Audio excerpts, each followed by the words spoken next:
And the last panel of the day is on the greatest wealth of them all, health, the foundation of a robust economy. Vyayamat labhate swasthayam dirghayusham balam sukham arogyam param bhagyam swasthayam sarvartha sadhanam. Good health is the greatest blessing. Health is the means of everything. The fact that the Indian healthcare infrastructure had massive shortfalls was a well-known fact event before the pandemic. But the last 2 years have shown that to build a resilient economy, a strong healthcare sector is an absolute must. We discuss how India can resolve the shortcomings of its healthcare sector and what opportunities and challenges do investors see in this very important sector. May I please invite on the dais the speakers of this session, Dr. Amit Verma, Managing Partner, Quadria Capital. He's joining us virtually. A very warm welcome to you. Vishal Bali, Executive Chairman, Asia Healthcare Holdings. Good evening and a very warm welcome. Puncham Mukim, Managing Director, Everstone Capital Advisors. Manish Gaur, Managing Director, Multiples Alternate Asset Management Private Limited. Visalakshi Chandramouli, Managing Partner, Tata Capital Healthcare Fund. And Kunal Shah, Partner, Trilegal. The moderator of this session, ladies and gentlemen, is Lalit Mistry, Partner and Co-Head, Healthcare Sector, KPMG, India. I hand the proceedings of this last panel of the day at the Mint India Investment Summit and Awards to Lalit Mistry.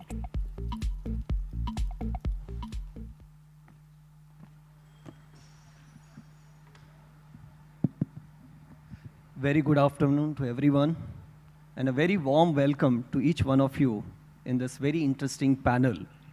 Finally, working in this sector for last 2 decades, I'm glad that today we all can proudly say that healthcare is a core of our existence, of what we do, not only from the perspective of the well-being and overall the human beings' life care, but also the policymakers around the world are realizing the healthcare sector is a very important aspect of the overall existence of this human being. It's very unfortunate that last 2 years we saw that COVID India and COVID-19, how it made us realize that the healthcare sector is in a dire need for a huge investment that it requires, attention, and also prioritization from the policy makers. But beyond that, it did highlight that there was a need to bring all the stakeholders together and bring in together a cohesive efforts of strengthening the healthcare system, bringing the robust healthcare infrastructure, and overall, think about that, how are we going to finance the future healthcare system of the country? No stakeholders, whether it is public or private sector, will be able to manage the requirement of the funding that we require, build the infrastructure, and manage the infrastructure in the coming times without all of us coming together, thinking something of the new innovative models, and leveraging the large capital that exists across the value chain, across the sectors, across the stakeholders, bringing it together to drive this healthcare sector and build a sustainable, healthy India. I have a very esteemed panel today with me who've been doing the investment in the sector, being operating the sector, and also have a very strong opinion about what we should be doing for the future from last many decades. And I'm glad that I have today with me to start with Vishal, who've been spending more than 2-3 decades in this sector. Vishal, you have seen the healthcare sector grown from what I say healthcare 2.0 to now healthcare 3.0. What are those very important contours that are driving that healthcare sector should be brought into the priority, and how it will be very important in building a future healthy India for us? So thank you, Lalit. Thanks for this invite, and it's a pleasure as always, and to sit here with the rest of the panel. Uh, for a very long period of time, we have constantly debated the demand-supply gap in healthcare in this country, right? And that demand-supply gap is always, from a numeric perspective, from a metric perspective, has always been seen by the number of beds. We all understand and we all know that that demand-supply gap is not going to get crunched in the next couple of years by just adding more and more beds, because that's got a limitation in terms of the number of beds that can be put in place. I think the conversation, particularly post-COVID, has changed a lot. And it's this entire virtualization of care that we are now beginning to think through very rapidly in terms of deployment of virtualization of care, along with physical healthcare environments, is the single pivot of change. For a long period of time, Indian telemedicine laws were in the making. Nothing really sort of got pushed in quick succession of time.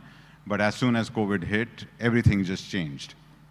So I think, and the fact that if you look at the startup ecosystem today, there are about 4,800 startups which are in the health tech space. So the future truly belongs to physical and virtual healthcare together.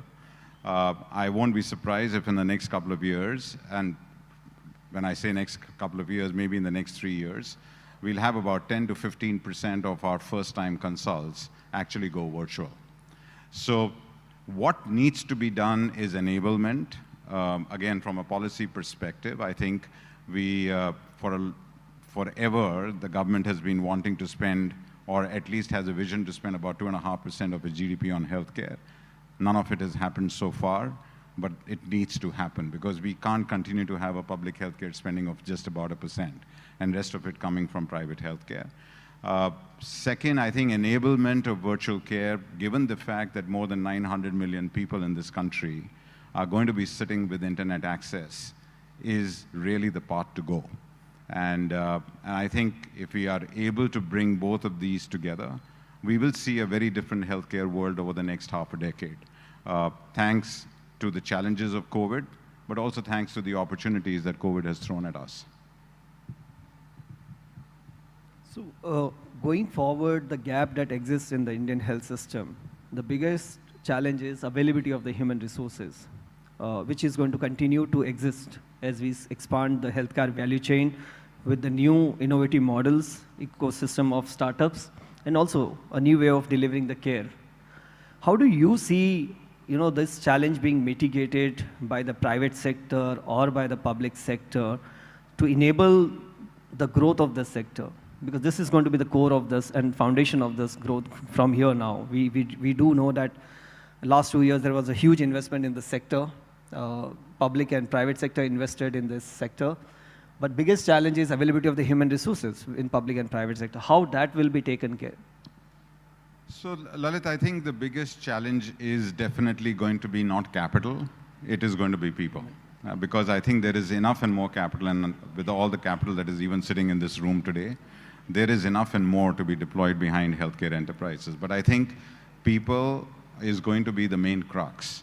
And when I say people, it is both the medical and the paramedical side. We need reform to happen in that space.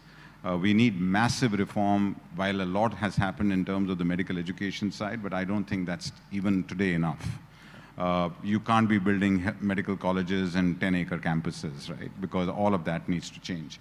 More importantly, nursing education has to get completely transformed. On the way that rules have changed, many nursing colleges, because they belonged under the trust umbrella, have actually shut down. So we are actually graduating lesser number of nurses today than what we were doing 3 years back. So until and unless that reform process takes place very quickly across every state in the country, then only we will be able to bridge the gap on the talent side.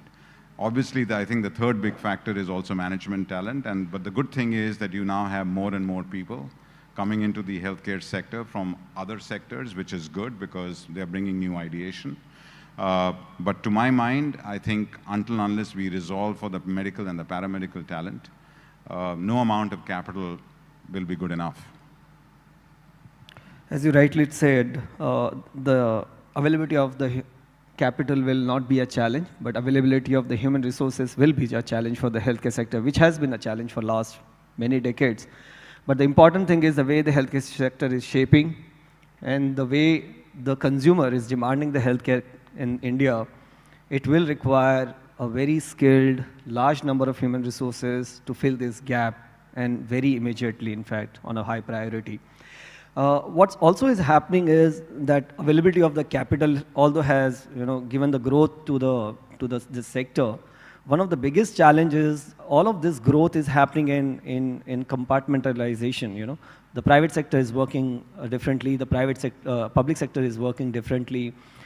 There is a very limited coordinations and integration of the policies, reforms, and implementations. How do you see going forward that if you have to build a healthy India, how are those public and private sector need to work together in this sector? So I'm sure that others have more ideas around that, but I think we today work in two compartments on the education front, starting point, right?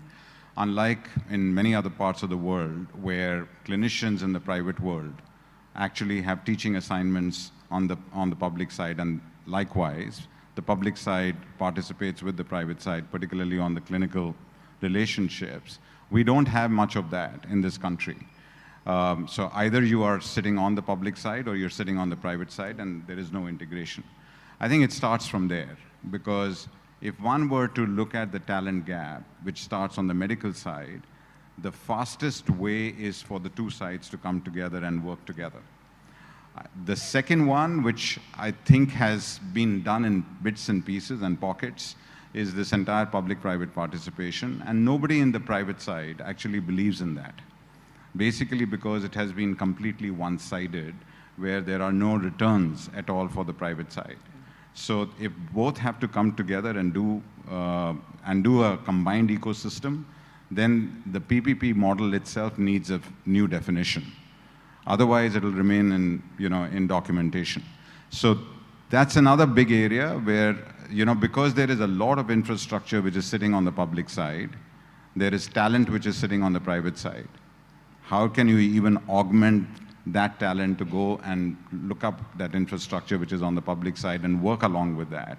There will be a big uptick of the number of beds that can be created in this sector in this country. Yep. Okay. Let me bring in Pancham Mukim, Managing Director, Everstone Capital Advisors. Pancham, Government of India has, in the last 2 years, came out with a lot of policy changes around the telemedicine, National Digital Health Mission, or an Ayushman Bharat Digital Mission, to drive the digital health ecosystem in the country. Also, there was a larger awareness, adoption, and I would say is acceptance by the consumer about the virtual care, which was never existed in last 2 years. How do you see this space, digital health providers coming into the larger ecosystem and helping in bridging the gaps that exist today in the Indian health system? Thanks, Lalit, for having me here, firstly. I think what Ayushman Bharat has done Ayushman Bharat's digital mission has done is, it is probably the first serious governmental effort at aggregating a massively fragmented ecosystem, right? What this will, or what it can potentially do, and several private players have attempted that in the past. India is a very large out-of-pocket market. It has a very large general physician OPD market, which is outside the hospital and the institutional network. Once people have their unique health ID, once medical records go electronic, I think that'll be a massive step up for the patient, right? It increases the interoperability of one patient moving to across multiple hospitals. It increases power. It gives power to the patient, gives voice to the patient, because he's not then dependent on one doctor and his treatment so far, and carrying his papers of multiple years of treatment into another network, right? So all of that sort of changes, or could potentially change once once hospitals start integrating their HMISs into this digital mission. I don't know how that will happen, when that will happen, how long it will take. Service providers will have to sort of work on their technology at the back end to sort of start integrating this into the digital mission.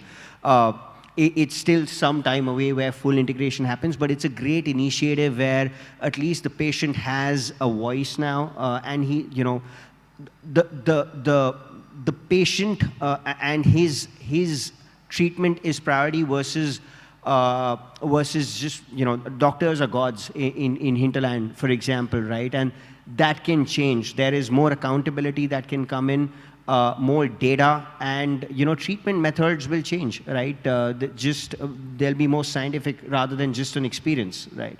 Healthcare, which was so far just sick care, can actually be healthcare now, right? And preventive healthcare can actually take a big boost from this. And do you think there is a need for a larger support for the digital health ecosystem, both from the policy perspective, regulation perspective, and also from the acceptance perspective from the existing traditional healthcare providers to work with the digital health providers to enable and create both forward and backward integrations that can enable a better delivery system in the country? I think that's already happening, right? You have, you know, players like Pharma who have created some of these models already. There are other businesses like Pristine Care, M-Fine, etc., that are working with hospitals, integrating their digital offerings, their technology offerings with the hospital management systems, information systems, and making sure that their interfaces, hospitals have digital interfaces now, right? This was not the case till 2-3 years back. It was very, very scattered, that attempt. Post the pandemic, post some of these government-backed initiatives, that's taken wings, right? And this will sort of take a few steps ahead in the next 2-3 years as some of these businesses become larger, start spending more dollars on some of these initiatives. It's to do with how much you market yourself with capital, right? And that's the only way to educate a patient, educate a person that, you know, you could do this as well. You could move your healthcare records from here to here, right? And that will put accountability back onto the doctors and the hospitals. Well, I am sure that last 2 years, what we witness is not only between public and private sector, but also the providers across the value chain, that we moved away from competing to a complementing ecosystem, I guess. And that is something which created a larger synergy, integrations, and creating a very patient-centric value chain. And we saw a lot of new value chain emerging in this from traditional care. And I think this will continue to grow with public system, private sector integrating or not. But I'm sure the providers and the partners across the value chain, which include the hospital players, medical devices, pharma companies, diagnostics companies, research, a lot of them coming together in creating new value chains. I'm sure we will have multiple value chains across in going forward. I'm sure this entire ecosystem will change. Let's move to Manish Gaur, Managing Director, Multiple Alternate Asset Management Private Limited. Manish, in the digital health, what we've been increasingly witnessing is there is a larger focus on the overall disease management aspect of it, more focused on a disease management, outcome focused, and lifestyle management. How do you see this space enabling in a better care, creating a preventive and a wellness ecosystem, and taking that care to, you know, right inside the home, actually, how that is going to continue to grow, and what's your view on that? Yeah, thank you, Lalit, for having me here in the first place. See, I think as the economy grows and as our GDP per capita crosses that important threshold of $2,000-3,000 per capita, I think the overall wellness becomes more and more in people's mind space. And we have seen this across sectors, not just healthcare. If you look at consumer, if you look at some of the technology sector, I think a number of new initiatives which are happening, which are just focused on overall better eating, healthy eating, better exercise regimen, and so on and so forth. I think that overall awareness and number of companies which have come up to actually encash on that business model, which has been getting funded from all kinds of players, sitting on this table or across the ecosystem, you are seeing that already proliferating. For example, India is a diabetes capital of the world, right?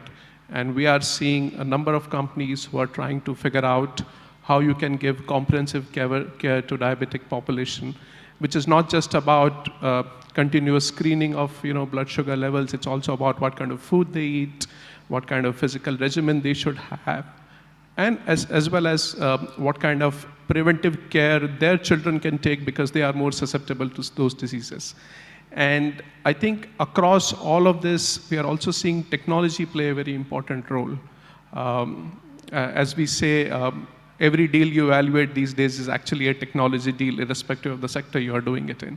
And that's because with the increase in computing power, as well as with the increase in AI ML capabilities, I think we are able to predict things much better now. And that trend, I think, will continue. Be it the amount of work that is happening on genome sequencing, be it the amount of work which is happening on the entire better prediction of cancer recurrence, for example. One of our portfolio companies is Quantify, which has done enormous amount of work for people where they have been able to use specific markers and predict the amount of cancer recurrence probabilities. They've also done some good work in predicting hemorrhagic instances. So what I do see is that the abundant availability of technology is playing a great role in overall management of the disease and not waiting for a thing to occur and then trying to solve it.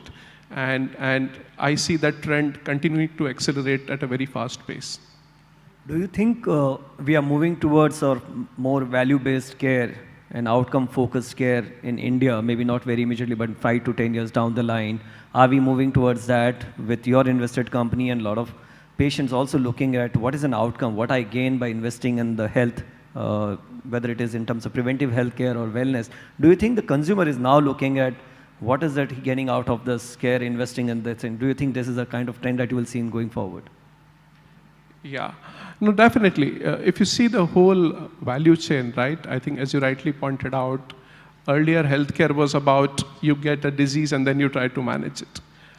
There's an increased awareness of making it very clear to the larger populace that you can do much more to avoid being in that place in the first place, be it through regular preventive health checkups. I mean, government has done some work there in terms of giving tax benefits for that, or getting into scenarios where insurance penetration is increasing. The whole idea that you can actually reduce your costs post facto by actually getting yourself insured. And if you see insurance companies, they are trying to tell you that you will get lower premiums if you do preventive health care.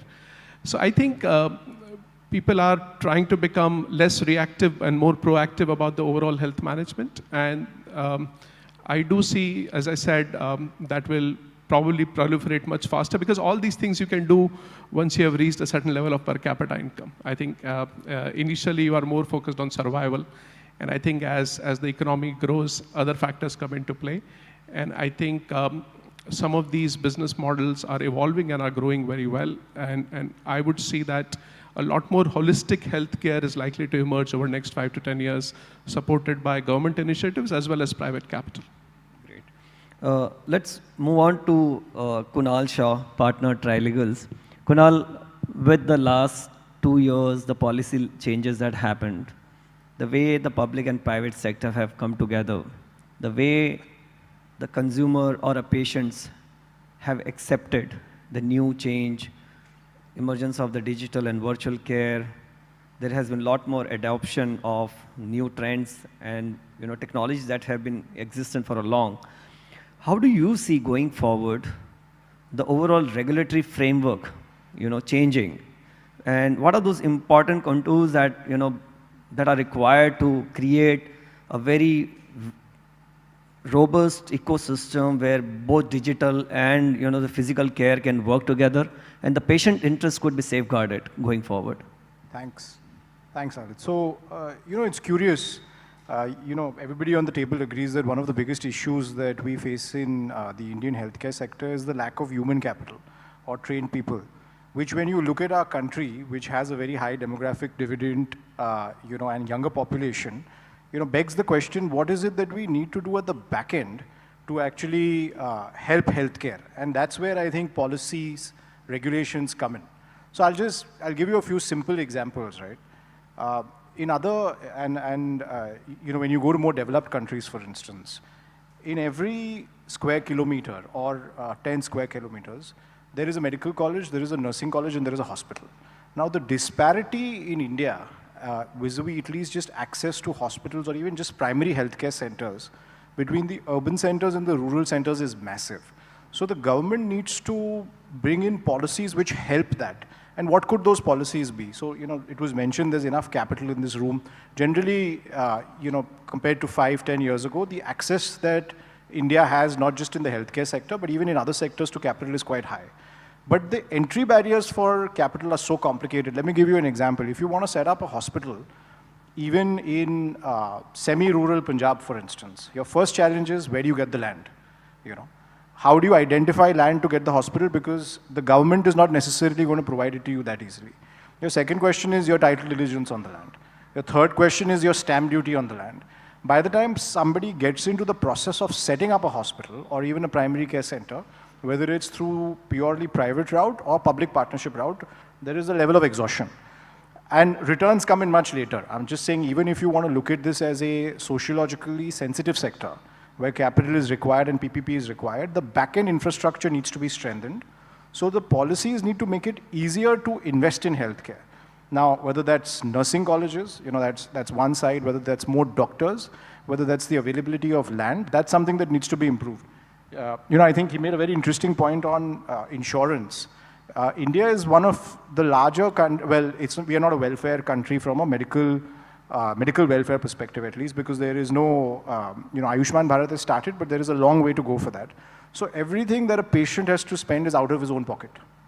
So the mentality is to avoid going to your doctor or to primary care center till you have no choice but to go to that place. So if you want to change that mentality, I think investments in the insurance sector, which back up, medical insurance, which back up healthcare, become very, very relevant. Again, there the government can come in. The entry barriers to start an insurance company in India are massive. So healthcare is incentivized by that. So I think if we help the infrastructure around healthcare, that will add to making healthcare more robust and add to our demographic dividend. And now this has become a personal issue for all of us. Post-COVID, if you're not healthy, your productivity is immediately affected. And if you look at the most successful individuals, generally they have their professional life is extended because they've managed to take care of themselves. So from a government perspective and from an economy perspective, healthcare should be, in that sense, your primary sector where it needs focus on. And the government should do everything they can to be able to incentivize that, but not by entering into the business of healthcare, by making it easier to enter into the healthcare sector, whether it's for private participants in India, whether for offshore capital or otherwise. So I think that's something that the government can help in terms of policy changes.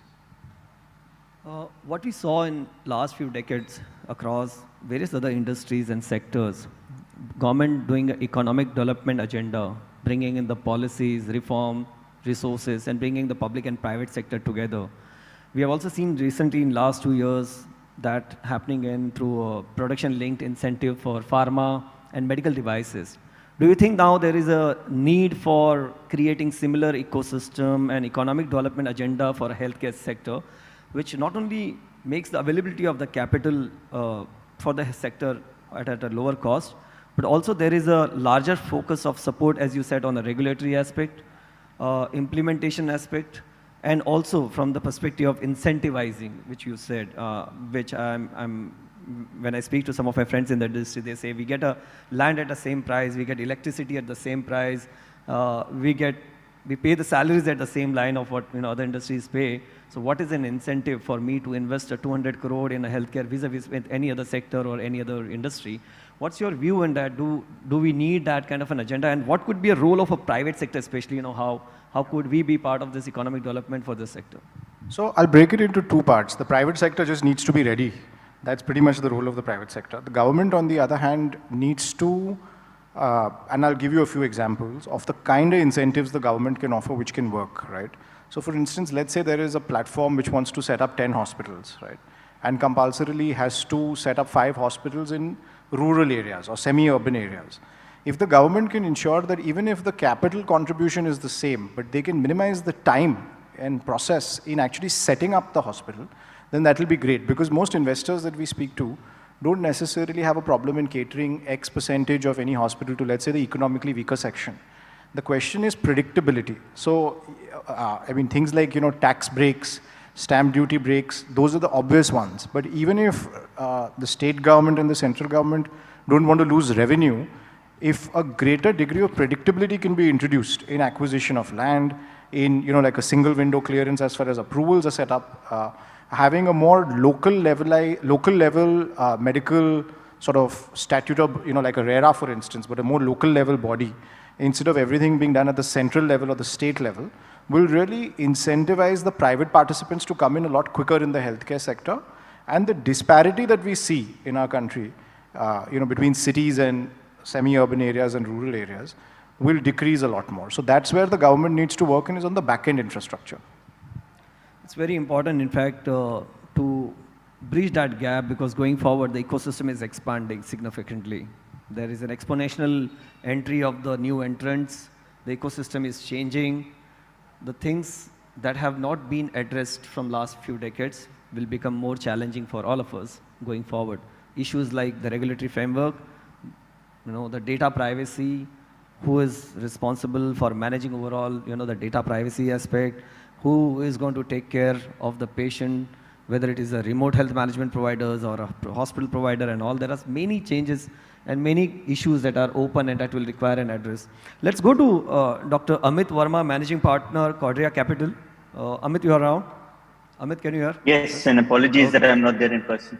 No problem. Amit, we have been talking about the digital health ecosystem, bridging the gap between the traditional health value chain.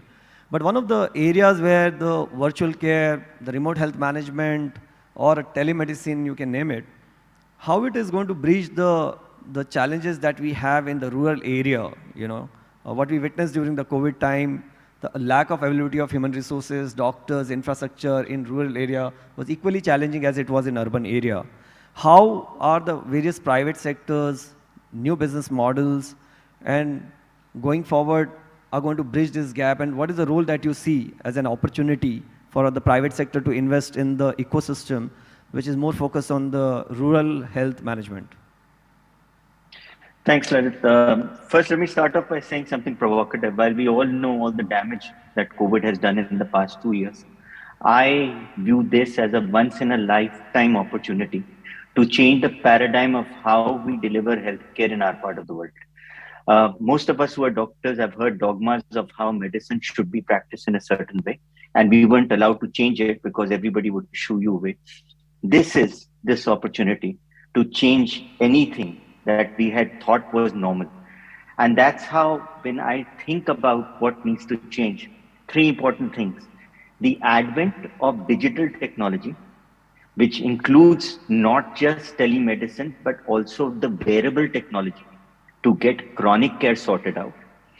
Number 2, to me, very importantly, is this unique opportunity now to focus on general outpatient care, declutter the super specialty tertiary care hospitals by making the GP the paramount person for the well-being of the patient. And I'm coming to the preventive aspect over there, because God knows we will never create enough infrastructure to treat all the patients that we are going to treat.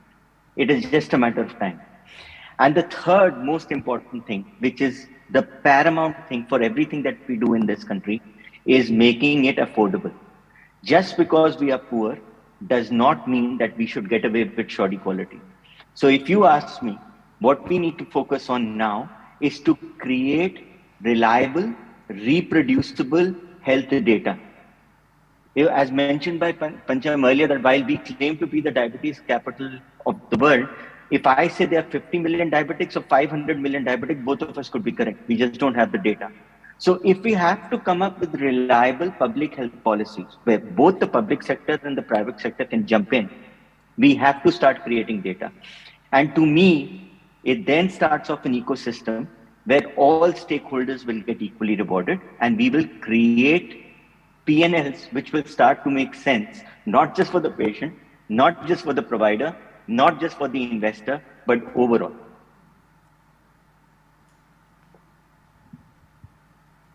So, Amit, the lack of availability of data was one of the biggest challenge in the COVID management. We've been working with the government and also for the few private sector.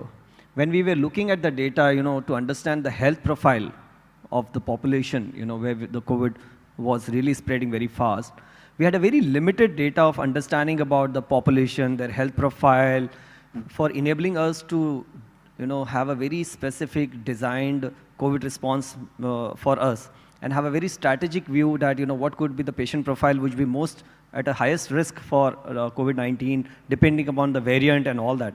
But this data was not available, and this data is not available even today. Going forward also, I'm not sure how that data would be available. Today, all of us are sitting in this room. We visit so many doctors, so many labs, a lot of healthcare providers that we have sought in last many years. All of that data, we do not have it. Yeah, it's like you have earned your money, but you don't have that money with you. You have all it in your bank, but you don't have your health data.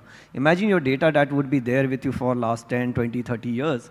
That rich data would have really been very resourceful for the providers to make a decision and plan a care regime for you, So this is going to be a challenge for a 1.3 billion population country, yeah? And we are expanding. We are growing in terms of our population, and also the challenge and the complexities. I'm not sure, the number of providers that we had earlier and compared to what we will have, it will make it more challenging for us to, aggregate this data, how this data is going to be aggregated, how it is going to utilize, and a lot of privacy, policies, regulation in and around this. Now, tell me, Amit, in terms of the going forward, the lot of startups and the providers are working in this space. Do you really think that India also needs something called as what we have seen in NHS, and KPMG has been part of it?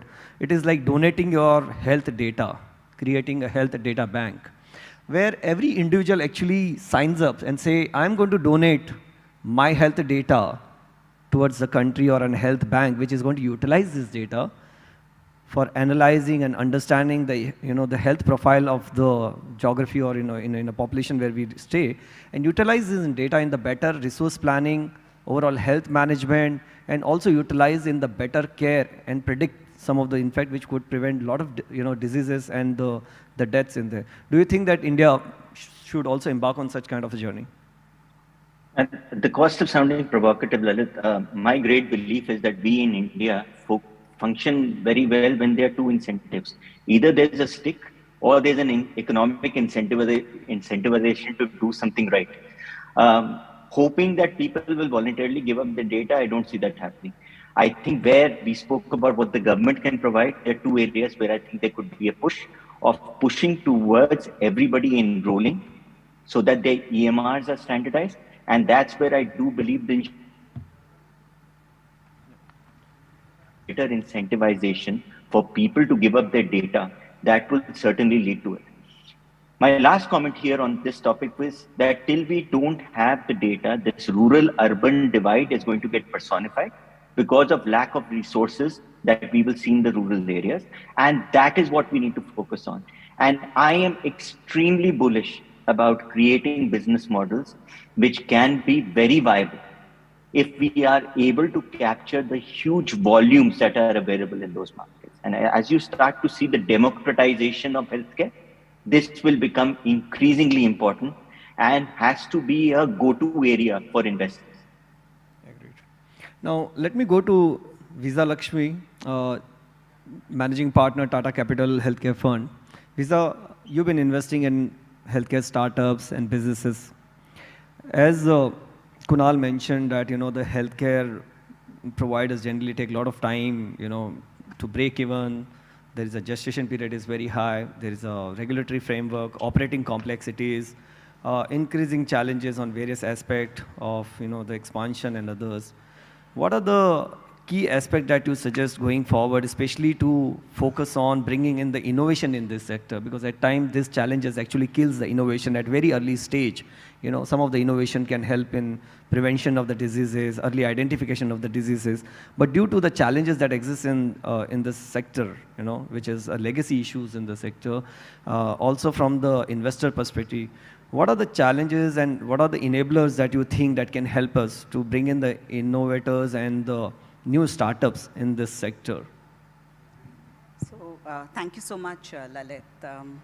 I think this question about startups, I don't think startups are the only ones who need to address innovation. I think it's a prerogative of the entire ecosystem, be it the biggies, the corporates, the NGOs, or be it even the startups. But specifically, since your question addressed on the startups, I think the ultimate purpose for the startup is how big of a pain point are you addressing? What are the key issues, the key macro issues? And especially since a lot of us talked about healthcare, maybe I want to talk a little about, you know, within the pharmaceutical sector itself, you know, India is so unique in terms of a dual challenge of both chronic as well as life, as well as an acute challenge of disease, in terms of the disease pattern that we are addressing. So there could be startups which can address that particular challenge. How do you bring about, say, a platforms, or how do you have specific startups which address this chronic challenge, be it on a systems basis, be it on a product basis, or it could be in terms of addressing pure infectious disease, etc. So it's not necessarily the prerogative of a challenge. From last few decades, what are those key learnings that you would suggest that, you know, that healthcare sector can take up, you know, and become maybe the healthcare delivery hub of the world or this region? What could be those contours? No, true. I think from a pharma sector, see, clearly pharma sector is now, I think since the 70s, the fact that the sector got the advantage of being able to take advantage of the process patents that were there in our country, because India was still not a signatory to the TRIPS until 2005. So to that extent, I think pharma sector had that head start. So by virtue of that, and the fact that there is a huge talent of chemical engineering skill sets and the chemistry skill sets, I think that talent was available in the country, and we had educational institutions that helped in producing chemical engineers, chemists, synthetic chemists, not necessarily biologists, but people on the medicinal side, people on the bench chemist side. I think that was a big, I would say, an advantage which the pharma sector enjoyed. And the second advantage was the manufacturing advantage. From a manufacturing standpoint, I think given the fact, you know, today we proudly say India has the second largest number of US FDA approved manufacturing units, right, after the US.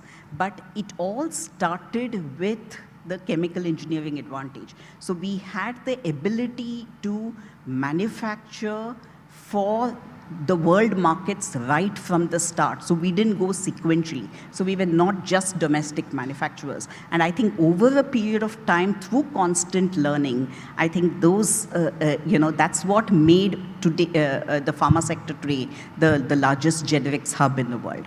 Now, if you were to extrapolate these learnings to the healthcare sector, I think a lot of us said that talent is the biggest issue today in the healthcare sector. I think, you know, you look at every specialization, not just physicians. You look at some of the specialty physicians, say an oncologist, a radiologist. For a country of this size, you only have about 12,000 radiologists in the country, right? And the scan volumes have grown exponentially, but you know, but that's not enough to address that. So, can you have another parallel system where you're able to generate healthcare workers, healthcare administrators, and the entire healthcare talent ecosystem in a massive way, like how we produce chemists or like how we produce the manufacturing people. I think that's the challenge that the healthcare industry needs to look at. So if we have the people backing, I think capital will flow. I think we already have now, we are now at a situation where global talent is at our doorstep. It's a matter of, and we have, I think, been innovative enough to identify asset-light models of doing business such that it is, it helps, it is beneficial, economically beneficial for the investor, etc. So my sense is that even the healthcare system, healthcare industry can take a lot of learnings on this. The one final aspect is, I think, in the pharmaceutical system, there were, I would say, several homemade entrepreneurs today, and each of these entrepreneurs today are big conglomerates in their own right, in the, the top 10 pharma houses that you see in the country today. They're all, people who have built institutions out of from starting on a standalone basis. And I think a similar kind of an institutionalization from a management framework, if that can be also adopted, I think it will go big for the industry. Sure. I guess there is also a challenge in the sector, both from the policymaker and also from the patient perspective, is the profit that is attached with this noble profession and the sector. The moment the profit is attached to a healthcare sector, the eyebrows raise across the value chain and the stakeholders. I've been part of private sector and public sector, and all they believe is why the profit is attached to this sector. Okay, and I believe that we are in a sector where there is a profit with a purpose. Okay, this is a series that we run across the globe, advocating that the sector is very noble, but for you to grow this sector, there is a need for involving the private sector and the investors. Unless there is a profit to this purpose, you will have a very limited number of participation from the providers, investors, and the businessmen, and without which you will not be able to create a value system or a robust health system for the future. Vishal, your take on this, last few minutes on this. So Lalit, absolutely yes, right? Because first of all, I think we are building enterprises on other people's capital. We have a fiduciary responsibility for the return of that capital. And I think healthcare is a societal mission, but given the fact that there is so much of private capital that has gone behind building private healthcare enterprises in India. In fact, I don't think that any of us would have been in a position to receive the quality of care that we receive today if private capital in this country had not come and supported the healthcare sector. And that requires a return, right? Because there is a momentum to that. So we are at a very good position as a country and as a system in terms of the opportunity that we have to scale up this sector. There are different models that we now have, whether it is the multi-specialty healthcare delivery side, the single specialty delivery side, the entire technology-enabled healthcare ecosystem that is getting created. And all this will be sustainable and it will be profitable. And those profits going back into creation of more infrastructure should be the sole purpose here, because that's another way that we want to bridge the gap. But return on capital is something that we can't close our eyes to. I agree with you, because all of these resources are going to drive and enable us to build a sustainable healthcare system for the future. It's very important that we realize that today each and every individual values the importance of the good health for the family, investing in the healthcare. And I think that as a stakeholders, whether it is a public or private sector, we are at a very right stage to be part of this, the next phase of the healthcare sector, where we believe in creating a sustainable healthcare system. The healthcare system, which is not only, we believe that it's a cost to the, the economy, but it's also going to drive the GDP of the healthcare sector and the country. So let's give it off from here. And thank you everyone on this panel for your time and your opinion. Thank you very much, and thank you everyone.